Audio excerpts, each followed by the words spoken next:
jadi epilepsi itu satu kondisi penyakit kejang berulang, penyakit saraf yang ditandai dengan kejang berulang, dan itu ada penyebabnya. Penyebabnya karena kelainan kelistrikan di otak.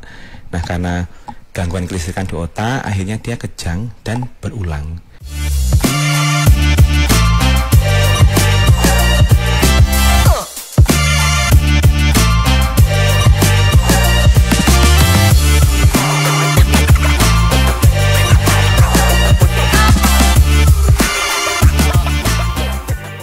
Kalau sebelumnya Anda mengetahui akan hadir Dr. Banu Eko Susanto Real, sudah ada di depan saya di ruang siaran. Selamat datang, dokter. Selamat pagi Mbak Ari. Oke, kita hari ini tadi sudah saya spill sedikit tentang epilepsi, ada mitos, ada fakta, ada mitos, gitu ya. Ada fakta. Iya dok, ini yang kita mesti pahamkan kepada masyarakat gitu ya dok ya. Sangat penting untuk diketahui masyarakat luas. Oke, epilepsi itu kita kalau orang Jawa bilangnya ayan, tapi kalau dari sisi medis itu sebenarnya gimana dok? Oke, jadi mungkin kalau orang awam selama ini kenalnya ini ya, penyakit ayan atau mbah-mbah kita dulu sawan gitu ya. Nah, jadi epilepsi itu satu kondisi penyakit kejang berulang, penyakit saraf yang ditandai dengan kejang berulang. Dan itu ada penyebabnya. Penyebabnya karena kelainan kelistrikan di otak. Nah, karena gangguan kelistrikan di otak, akhirnya dia kejang dan berulang. Jadi bukan sekali kejang terus pasti epilepsi, belum tentu. Ada kecenderungan untuk kejang berulang karena itu tadi kelistrikan di otaknya memang sudah terganggu. Berulangnya itu bagaimana dok maksudnya? Jadi berulang, misal hari ini kejang, terus minggu depan kejang lagi, bulan depan kejang lagi. Jadi ini kan tentu sangat mengganggu kualitas hidup pasien ya.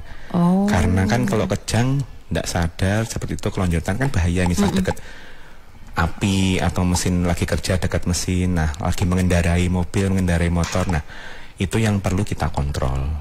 Oke. Jadi maksudnya berulangnya itu dalam jangka waktu yang agak jauh ya dok ya? Macam-macam. Kadang kalau memang dia sangat parah ya bisa tiap hari kejang gitu. Atau dalam satu hari, dalam 24 jam bisa beberapa kali kejang. Yang itu yang sangat mengganggu pasien ya. Dan kedepannya juga mempengaruhi kualitas psikisnya pasien juga, tentu saja kan bisa depresi, terus kecemasan. Terus apalagi kalau ditambah stereotip masyarakat yang buruk terhadap penderita kan makin kasihan ya. Betul. Nah tadi dok, untuk membedakan kalau dengan yang kejang bukan epilepsi itu bagaimana? Jadi ini yang perlu dipahami penyebabnya ya. Penyebabnya karena gangguan kelistrikan di otak. Nah biasanya ada banyak kejang yang dia disebabkan oleh penyakit akut tertentu. Misal karena ada sakit ginjal dia kejang, ada gangguan elektrolit kejang, atau gulanya terlalu tinggi hiperglikemi dia kejang, atau gulanya ngedrop hipoglikemi dia kejang. Nah kondisi ini apabila penyakit akutnya diatasi, membaik, kejangnya akan berhenti, berarti itu bukan epilepsi. Nah artinya apa? Artinya tidak perlu dikontrol dengan obat untuk jangka panjang. Berarti untuk mengetahui itu epilepsi atau tidak mesti ke dokter ya dok ya? Periksa ke dokter umum dulu boleh, nanti mungkin misal masih perlu dirujuk ke dokter spesialis saraf juga nanti akan dilakukan oleh dokter umumnya. Tapi paling tidak kita sebagai masyarakat awam tahu dok gejala-gejalanya kalau epilepsi itu seperti apa gitu. Jadi gejala epilepsi itu kejang yang berulang tadi. Nah, cuman yang mungkin harus dipahami oleh masyarakat awam, kejang itu tidak hanya yang dikenal mungkin kejang kelonjotan, kalau Jawanya kejat-kejat itu ya. Cuman yang perlu dipahami masyarakat luas di sini, bentuk kejang tidak cuma itu. Ada juga misalnya yang kejang absan. Kejang absan ini pasien bengong, misal lagi ngobrol kayak kita lagi ngobrol gini Mbak Ari, tiba-tiba bengong, terus nggak nyambung, terus dia tidak sadar terhadap kondisi sekitarnya selama beberapa detik atau beberapa menit. Jadi kalau ditanya lagi tadi kamu bengong kenapa, dia nggak ingat. Nah itu namanya kejang absan. Nah ada juga yang justru kebalikannya tonik-klonik, kebalikannya kelonjotan tadi, dia kejang atonik. Nah kejang atonik ini dia mendadak kehilangan kekuatan otot, mendadak lemah, lunglai, terus sampai pingsan. Nah itu makanya yang harus dipahami masyarakat, kejang tidak terbatas pada yang kelonjotan itu tadi atau yang kaku itu tadi. Macam-macam ternyata kejangnya. Jadi mungkin kalau punya dari teman atau keluarga yang curiga ini kejang apa enggak, ada baiknya sih memang di video ya. Di video, karena zaman sekarang kan semua orang pegang HP dan semua HP pasti ada kamera ya. Nah ini sangat membantu sekali untuk dokter untuk mengidentifikasi apakah ini kejang beneran atau terus user atau apa kejang yang lain. Kan kadang kalau orang gangguan psikis takutnya kejang-kejang, atau mungkin yang kesurupan, hal-hal kayak gitu kan sebenarnya dipastikan dulu. Kalau ada video sangat membantu kita tenaga medis untuk mengevaluasi apakah ini epilepsi atau bukan. Termasuk ini kalau anak-anak kecil itu kalau demamnya tinggi kan suka kejang ya dok. Itu apakah jangan-jangan nanti dibilang epilepsi? Nanti jadi kekhawatiran bagi ibu-ibu ya. Jadi ini kembali ke definisi epilepsi tadi, memang karena ada gangguan kelistrikan di otak. Biasanya dia terjadi spontan tanpa memicu. Sementara kalau kejang demam yang anak-anak kecil itu seringnya usia 3 bulan sampai usia 6 tahun ya, itu kan ada pemicunya, demam. Biasanya kalau suhunya diturunkan kan nggak kejang lagi. Nah, jadi nggak usah khawatir, nggak semua kejang demam itu bentuk epilepsi. Cuman ada kecenderungan juga pada kondisi beberapa kejang demam itu kedepannya akan berkembang menjadi epilepsi. Misalnya kejang demam kompleks, jadi misal kejang itu di atas 15 menit atau dalam 24 jam berulang-ulang terjadi, atau kejang vokal itu misal tangannya saja atau kakinya saja. Dan biasanya ada juga riwayat tumbuh kembangnya yang nggak bagus, misal kayak cerebral palsy atau lahirnya prematur atau waktu kehamilan ada infeksi, hal seperti itu. Jadi tidak usah khawatir kalau semua kejang demam takutnya epilepsi harus minum obat terus. Nah kayak gitu tidak ya. Cuman tetap harus diwaspadai untuk kondisi-kondisi tadi, misalnya ada lahir prematur, gangguan tumbuh kembang, misal tumbuh kembangnya yang tertunda tidak sama dengan anak lainnya, lalu kejang yang kok berulang terus, nanti itu sebaiknya dikonsultasikan ke dokter anak terlebih dahulu untuk dievaluasi. Ya. Nah kalau soal epilepsi sendiri ini sebenarnya penyebabnya apa sih dok? Apakah karena jangan-jangan keturunan atau ada hal-hal tertentu? Nah ini terkait judulnya tadi, mitos atau fakta ya. Pertama, apakah epilepsi menurun? Ada kemungkinan, ada kecenderungan karena salah satu faktornya faktor genetik. Tapi apakah pasti kalau orang tuanya itu epilepsi, bapak ibu epilepsi, anaknya pasti epilepsi? Ya belum tentu. Karena selain faktor genetik ada faktor-faktor lain yang mendasari penyebab epilepsi itu, misalnya autoimun, terus gangguan di sistem saraf pusat bisa risiko kejang juga, atau ada gangguan struktural. Gangguan struktural itu maksudnya memang dari lahir ataupun didapat seiring perkembangan usia, itu ada kelainan di struktur otak. Misalnya yang dari lahir itu struktur otaknya sudah abnormal, itu ada kecenderungan kejang karena ada bagian tertentu di otak yang itu memacu cetusan yang gangguan kelistrikan tadi. Atau justru yang didapat setelah usia dewasa, misalnya dia ada stroke atau ada tumor atau kecelakaan gegar otak, nah itu ada risiko berkembang jadi epilepsi. Jadi sangat luas, tidak pasti hanya muncul pada anak kecil ya. Bisa usia dewasa bisa muncul, usia tua juga bisa muncul karena penyebabnya juga luas. Jadi tidak epilepsi itu tidak harus mulai dari kecil, kadang-kadang sudah dewasa baru muncul karena struktural ya, misalnya pada orang tua kan ada tumor atau ada stroke, kecelakaan, kecelakaan hal kayak gitu. Waduh, berarti kalau misalnya kita ini pernah jatuh itu mesti betul-betul dicek, misalnya kena kepala gitu ya. Ya, biasanya cedera gegar otak atau cedera kepala yang berat ya, yang ada takutnya berkembang jadi epilepsi gitu. Nah ternyata itu ya mesti betul-betul dipahami. Kalau di Kediri, kalau misalnya kita mau ngecek gangguan kelistrikan di otak itu di RSKK gimana dok? Ya tadi kan penyebabnya epilepsi gangguan kelistrikan di otak. Nah apakah gangguan kelistrikan di otak ini bisa direkam? Ada nggak sih alat yang bisa ngerekam kelistrikan di otak? Ada namanya elektroensefalografi atau EEG ya. Kan mungkin orang kenalnya kan yang rekam jantung, listrik jantung, yang kalau medical check up atau di IGD nyeri dada itu kan dicek elektrokardiografi, yang direkam listrik jantung. Itu listrik otak pun bisa kita cek dengan alat elektroensefalografi itu tadi. Ini aman dan nyaman untuk pasien. Jadi jangan bayangkan nanti kayak kesetrum itu enggak. Jadi cuma ditempel aja ini ya elektrodanya untuk merekam kelistrikan di otak. Nah kebetulan di RSKK dalam waktu dekat juga akan launching alat EEG ini. Jadi nanti ke depannya bisa diperiksa di RSKK untuk pemeriksaan EEG. Waduh, luar biasa ya dok ya. Tapi ngomong-ngomong menurun atau menular sih dok epilepsi itu dok? Ya kalau menurun tadi sudah dijelaskan ada kemungkinan karena genetik ya. Tapi tidak serta-merta yang orang tuanya epilepsi anaknya pasti epilepsi. Jadi maksudnya tuh orang epilepsi boleh punya anak, boleh menikah ya. Jangan dijustifikasi yang tidak. Terus apakah menular? Tidak. Karena epilepsi itu gangguan kelistrikan di otak itu tadi. Jadi bukan infeksi bakteri atau infeksi virus gitu kan. Kan kalau zaman dulu kan misalnya ada orang epilepsi kayak takut kalau kena air liurnya nanti tertular. Nah kan kasihan, malah nggak ada yang nolong, terus penderitanya dijauhi, nggak ada yang mau berteman, terus dikucilkan. Nah itu jadi stereotip malah juga bagus untuk kita, malah tambah nanti. stres, nanti ada gangguan psikiatrik lagi ke pasiennya. Baik. Tapi dok, sebelum kita lebih lanjut ya, mengetahui bagaimana cara menyembuhkan epilepsi, ada gatekeeper dulu yang kita angkat dulu teleponnya ya. Kemudian warga Ringin Pitu Tulungagung memiliki anak usia 6 tahun, sering sekali demam sampai 40 derajat Celcius, bahkan lebih, sering kejang-kejang sampai keluar air liur dan mata naik ke atas sampai terlihat putih-putihnya saja. Dibawa ke puskesmas, jawabannya selalu sama, katanya hanya efek demam yang tinggi. Kira-kira apakah anaknya termasuk epilepsi ya? Pak Sudiro di Kediri menanyakan apakah epilepsi ini bisa terjadi sewaktu-waktu tanpa sakit sebelumnya. Oke dok, tadi 2 pertanyaan yang sudah disampaikan, Budian sama Pak Sudiro ya. Tadi Budian menanyakan kok anaknya sering kejang demam ya, dan itu berulang gitu kan. Takutnya apa anaknya epilepsi apa enggak gitu. Jadi memang beberapa kejang demam yang berulang itu memang ke depannya ada risiko untuk epilepsi untuk kejang demam tertentu gitu kan. Kejang demam tertentu yang tadi sudah saya jelaskan di awal itu kan kejang demam kompleks ya. Biasanya kejang demam kompleks itu kejang. Jadi ini ketika anak sedang kejang, itu kan pertama orang tua jangan panik ya. Orang tua jangan panik, dan biasanya kalau ada demam berarti harus sedia obat penurun demam, paracetamol yang lewat minum atau mungkin yang lewat dubur itu ya. Nah, selain itu jangan panik, dikasih obat penurun panas, dievaluasi kejangnya. Ambil HP atau ambil jam, itu berapa lama.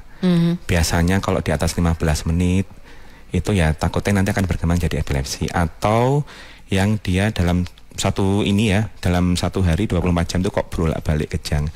Kejang berulang tapi dia beda hari, ya itu mungkin tidak terlalu berisiko. Cuma dalam 24 jam kejang bolak-balik itu yang kita khawatirkan. Nah, terus yang satu lagi yang sifatnya kejangnya vokal. Maksudnya bukan yang kejang seluruh tubuh, kelonjotan seluruh tubuh itu enggak. Cuma tangannya aja.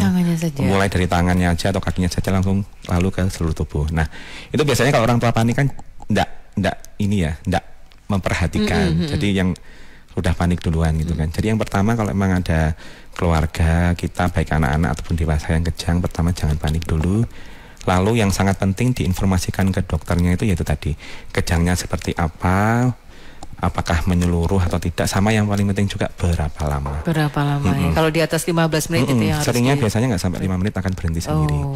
Jadi untuk Budian ya pertama jangan terlalu khawatir dulu apakah anaknya epilepsi atau tidak. Terus yang kedua mungkin kalau memang memenuhi kriteria yang saya jelaskan tadi, mungkin bisa dipertimbangkan untuk periksa ke dokter spesialis anak gitu. Nanti bisa dibantu dengan perekaman EEG tadi ya, direkam kelistrikan otaknya apakah ada gelombang yang potensial menjadi epilepsi atau tidak gitu. Nah sekarang untuk yang Pak Sudiro. Yang Pak Sudiro tadi, apakah epilepsi muncul sewaktu-waktu ya. Nah ini yang membedakan kejang karena epilepsi atau kejang-kejang yang lainnya ya, yang itu tadi yang sudah saya jelaskan di awal. Epilepsi itu karena gangguan kelistrikan di otak, dia biasanya muncul spontan, tidak ada pencetus penyakit tertentu. Sementara kalau kejang-kejang yang lain kan ada demam, sakit ginjal gitu kan, terus ada gangguan elektrolit, gulanya tinggi atau gulanya justru ngedrop, itu selama penyebab utamanya diatasi tidak akan hilang kejangnya. Hal-hal seperti ini yang tidak perlu pengobatan epilepsi, yang tidak perlu dikontrol secara terus-menerus gitu kan. Nah, memang epilepsi muncul spontan benar, tapi biasanya juga ada ininya. Pemicu. Pemicu, bukan pemicu sakit, tapi pemicu misalnya kayak kurang tidur, telat makan, atau kecapean olahraga atau kecapean kerja, hal kayak gitu.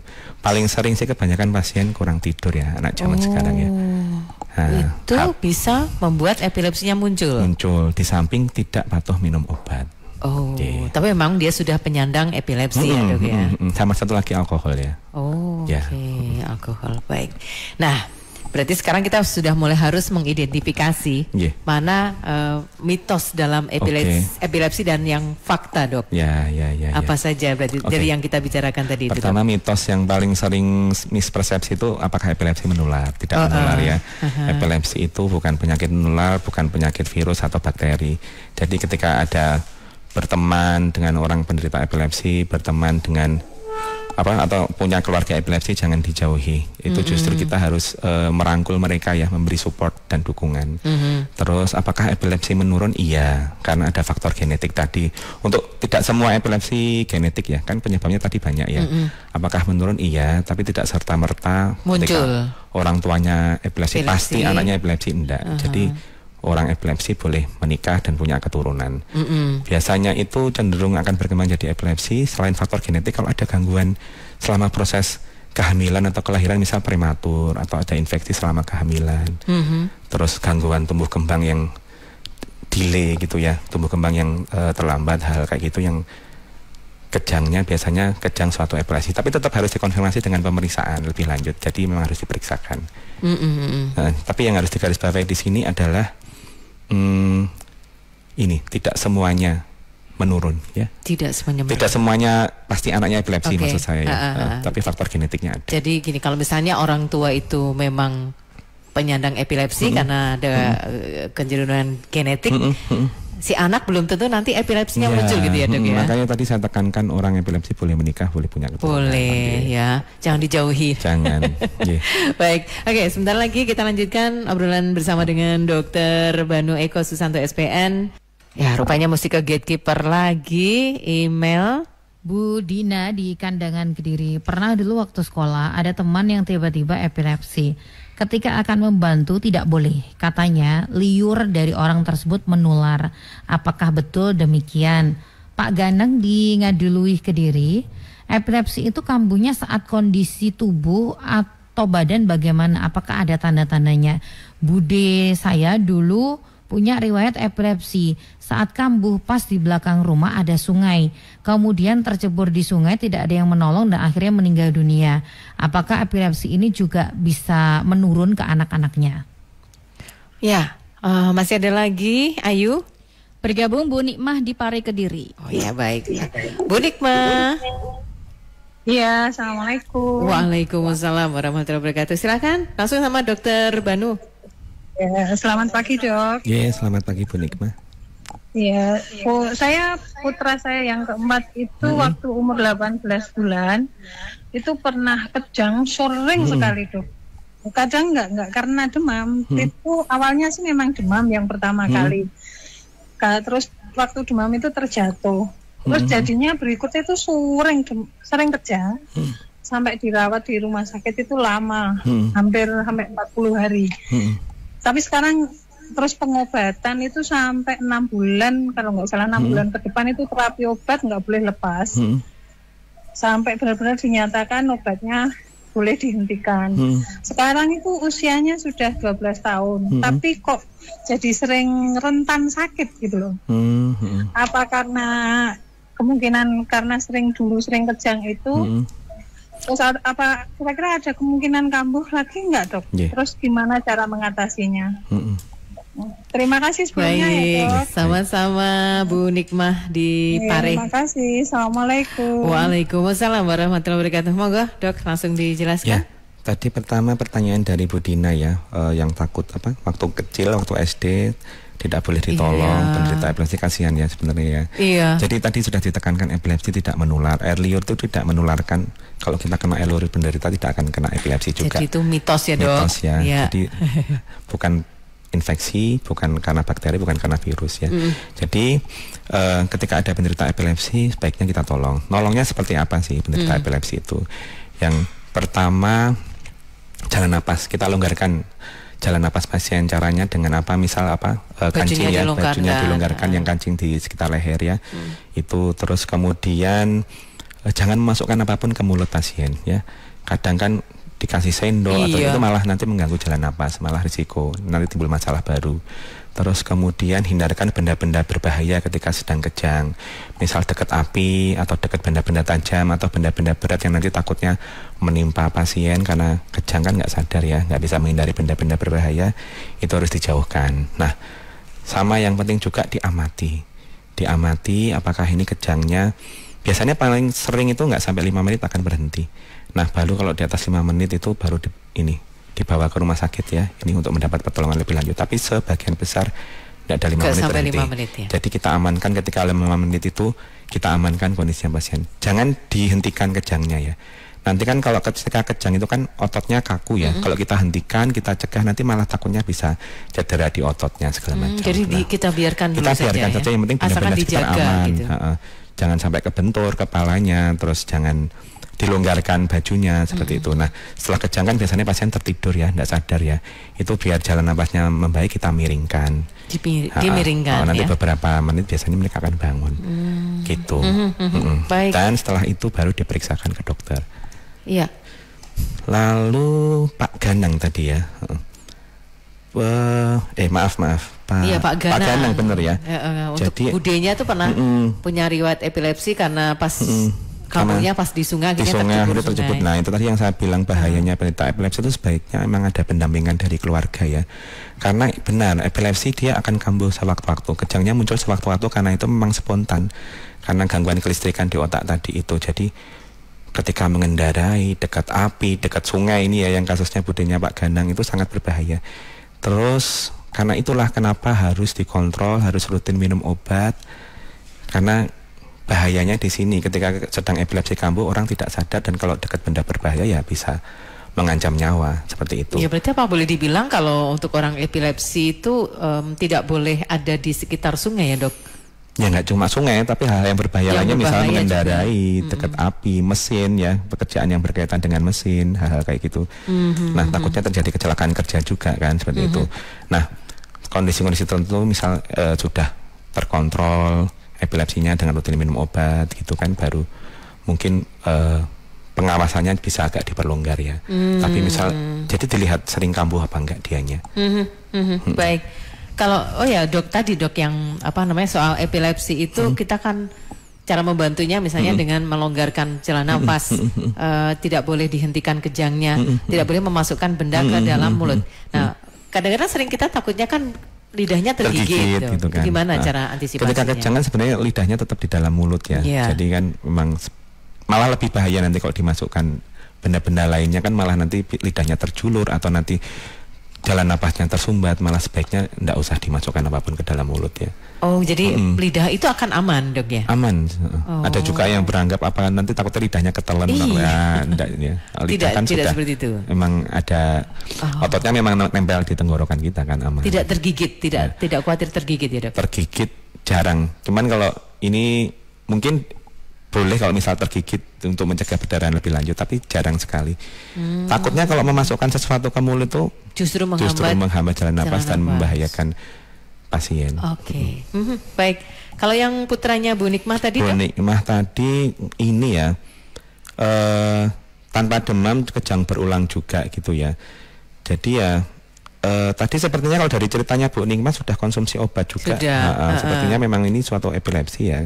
Karena tapi ini ya kurang jelas tadi apakah sudah dilakukan perekaman otak, yang kelistrikan otak dan lain sebagainya. Cuman kalau sudah sampai disuruh konsumsi obat, ya mungkin sudah didiagnosis sebagai epilepsi dan memang apakah epilepsi bisa sembuh? Sebenarnya kalau kita bilang targetnya terkontrol ya, terkontrol dengan obat dan dengan pola hidup yang baik ya, yang tadi saya sebutkan jangan stres, jangan kecapean, pola makan yang baik, hindari alkohol, hal kayak gitu. Lalu apakah kalau penderita epilepsi itu pasti rentan terhadap penyakit yang lain? Kok jadi rentan sakit ini sekarang? Tidak secara langsung ya, kan kondisi rentan itu kan ya banyak faktornya, apakah gizinya bagaimana, terus kesehatan lingkungannya bagaimana gitu. Sebenarnya kalau epilepsi langsung bikin rentan terhadap penyakit itu juga tidak sebenarnya. Atau mungkin kan kondisi tubuhnya yang membuat dia jadi rentan seperti itu ya. Dok, ini tadi tambahan keterangan dari Bu Nikmah, putranya itu kejang tidak pernah mengeluarkan air liur, cuman kadang pas tidak demam gitu dok.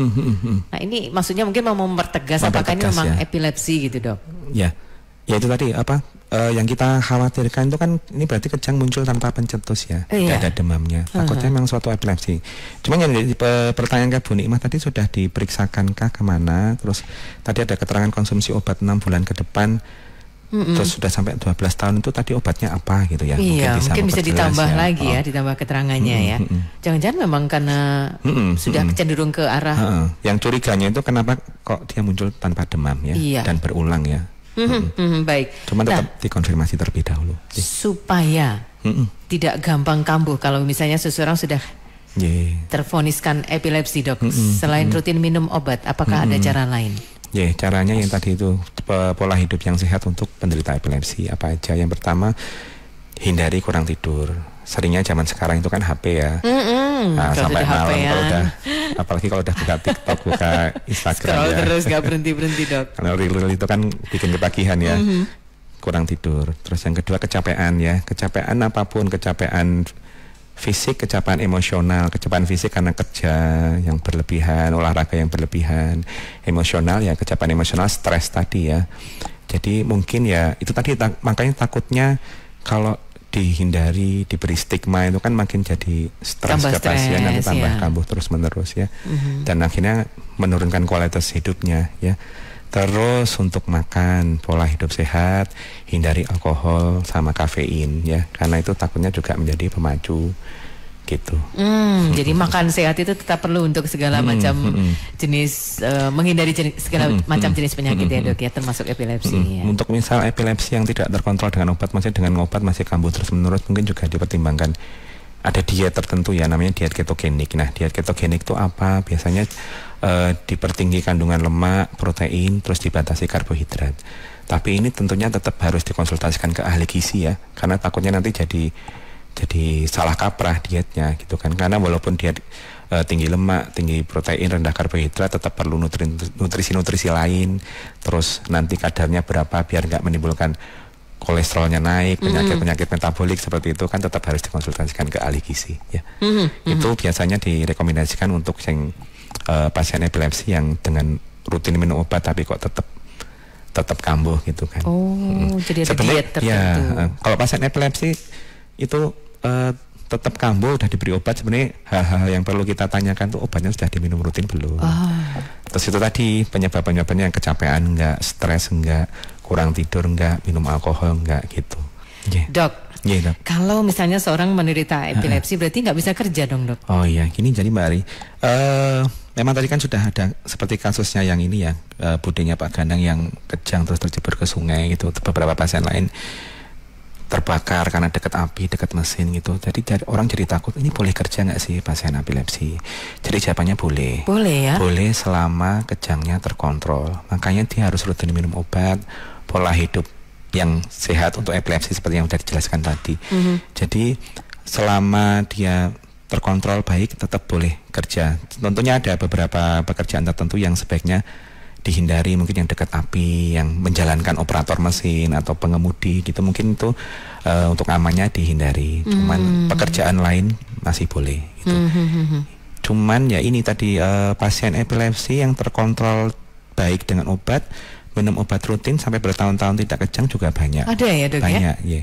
Jadi yang kesadaran masyarakat itu untuk menghindari stigma tadi ya ini, dibawa periksa ke dokter, nanti kan bisa diskusi dengan dokter ya, terus dapat pemahaman epilepsi itu seperti apa, boleh kerja apa enggak, boleh nikah apa enggak. Soalnya nanti kalau stigma-stigma sendiri nanti malah makin kasihan pasiennya. Dia akan terisolasi dari dunia luar. Gitu. Baik. Oke, jadi mitos versus fakta. Mengingatkan lagi yang mitos kaitannya dengan epilepsi tadi, yang air liur itu tidak menular. Epilepsi bukan penyakit menular. Bukan penyakit menular. Memang menurun karena, ada kecenderungan, tapi tidak serta-merta ya. Karena genetik itu tadi. Tapi harus disadari ada pemicu-pemicu yang epilepsi kambuh, Dok. Diingatkan lagi, Dok, apalagi pemicunya. Jadi orang dengan epilepsi selain minum obat, hindari hal-hal kecapean fisik, kecapean mental ya. Jangan stres, jangan kerja di forsir, jangan misal olahraga bagus, tapi jangan yang berlebihan juga. Intinya kalau pasien tanya olahraga seperti apa, kerja seperti apa, sebenarnya pasien tuh bisa mengira-ngira tubuhnya sendiri ya. Kira-kira mampunya seberapa, mereka tuh sudah mengenal tubuhnya sendiri dibandingkan dokter. Jadi dikira-kira ya. Terus jangan kurang tidur. Jangan kurang tidur, karena tidur yang kurang itu juga akan menjadi memicu juga untuk kambuh lagi. Terus alkohol, kafein itu.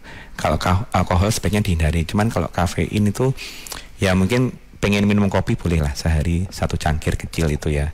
Dan minumnya jangan malam, minumnya pagi. Nggak bisa tidur nanti. Ya, nanti malah nggak ya. bisa tidur jadi kambuh lagi gitu ya. Oke Dok, kita ke gatekeeper lagi. Oke. Satu pertanyaan dari Pak Ahmad yang ada di pesantren Kota Kediri, apakah sindrom Tourette itu ada hubungannya dengan epilepsi? Kemudian dari Mbak Ika yang ada di Kediri Kota, apakah epilepsi bisa disembuhkan secara total? Punya keponakan itu sering kali kejang-kejang sejak usia 6 tahun. Sekarang anaknya sudah 12 tahun tapi masih sering kejang beberapa jam sekali. Efeknya sekarang lumpuh, tidak bisa jalan. Tapi pas kejang itu tidak dalam kondisi demam dan tidak mengeluarkan busa, mulutnya tidak mengeluarkan busa. Setelah kejang dia sadar seperti biasa. Apakah itu termasuk epilepsi? Silahkan Dokter Banu jawabannya untuk Pak Ahmad. Pak Ahmad tadi menanyakan apakah sindrom Tourette itu suatu epilepsi. Mungkin kalau penjelasan awam sindrom Tourette itu kayak latah gitu ya. Jadi dia tiba-tiba ngomong sesuatu yang atau gerak-gerak tertentu gitu. Mungkin kalau dilihat di YouTube akan tahu ya, banyak film juga yang mengangkat tentang sindrom Tourette ini. Itu bukan epilepsi. Ini suatu penyakit yang lain, gangguan gerak. Jadi terkait dengan penyakit gangguan gerak tentu saja terapinya juga beda dengan epilepsi. Terapinya bisa dengan terapi perilaku, biasanya muncul karena kecemasan. Ada juga terapi-terapi obat-obatan yang bisa diberikan pasien. Yang jelas ini bukan suatu epilepsi, jadi terapinya berbeda. Nanti mungkin akan dibahas bahas khusus yang gangguan gerak ya. Menarik juga ya, baik. Lalu yang Bu Ika, apakah epilepsi bisa sembuh total? Jadi dari awal ditekankan target dari epilepsi itu terkontrol ya. Sembuh total kita nyebutnya bukan sembuh total, tapi remisi. Remisi itu memang beberapa jenis epilepsi ya, nanti yang tahu juga dokter, beberapa jenis epilepsi itu dia akan remisi mungkin sekian tahun dengan terkontrol obat, dia tidak ada kejang sama sekali, dipertimbangkan nanti obatnya diturunkan pelan-pelan sampai stop. Itu untuk jenis-jenis epilepsi tertentu, ketika remisi bisa dipertimbangkan untuk di stop obatnya. Tapi apakah itu sembuh total? Tidak, karena takutnya juga nanti akan muncul kejang lagi. Nah, ketika muncul kejang lagi mungkin juga dipertimbangkan untuk pengobatan lagi.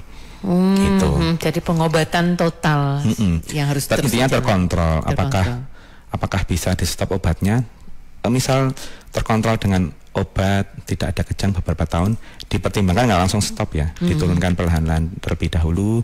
Terus apakah bisa dihentikan? Nah, ini perlu diskusi lebih lanjut dengan dokter yang merawat. Nah, karena ada yang memang harus rutin obat terus, ada juga jenis-jenis tertentu yang memang selama terkontrol nanti diturunkan perlahan, kayak gitu. Iya, pertanyaan yang ada di Facebook di streaming kita Dok dari Mbak Rizka. Ini tapi kaitannya dengan cerebral palsy. Apakah juga harus minum obat seumur hidup kejang pada anak cerebral palsy? Ini yang tadi dijelaskan. Epilepsi tadi terkait dengan gangguan tumbuh kembang ya. Ini sudah ada cerebral palsy. Berarti cerebral palsy itu kan sudah ada kelainan di struktur otak ya. Mungkin ya terkait proses selama kehamilannya seperti itu. Nah, disarankan memang ini obat epilepsi dikonsumsi untuk mengontrol ya. Apakah bisa dihentikan apa enggak? Itu tadi diskusi dengan dokter yang menangani. Dengan obat itu apakah benar-benar tidak pernah kejang atau kejang jarang-jarang. Nah itu akan menjadi penentu untuk apakah itu harus seumur hidup dikonsumsi atau tidak. Apalagi dengan ada riwayat cerebral palsy ya, ada kecenderungan memang harus dikonsumsi terus. Tapi tetap itu tadi didiskusikan dengan dokter yang merawat. Karena yang tahu siklus kejangnya, kepatuhan minum obatnya itu kan juga keluarga dan dokter yang merawat ya. Iya. Kalau ke RSKK Dok, kita pengobatan soal epilepsi ini seperti apa sejauh ini Dok? Pengobatan epilepsi ya ini kita berikan obat-obatan untuk epilepsi. Kadang juga pasien-pasien epilepsi seringnya ada gangguan psikiatrik juga ya. Nanti bisa rawat bersama dengan polipsikiatri dan dengan psikiater kita juga ada. Atau mungkin ada masalah-masalah psikologis kita dengan psikolognya di RSKK juga ada ya.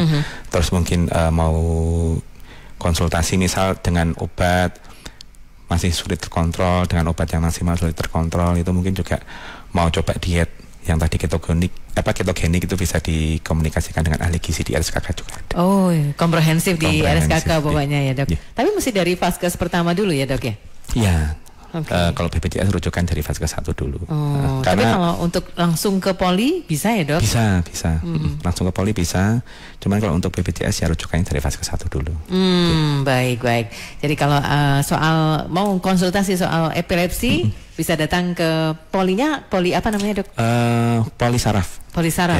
Tergantung usia sebenarnya. Kalau masih anak nanti ya ke poli anak. Kalau usia dewasa ke poli saraf.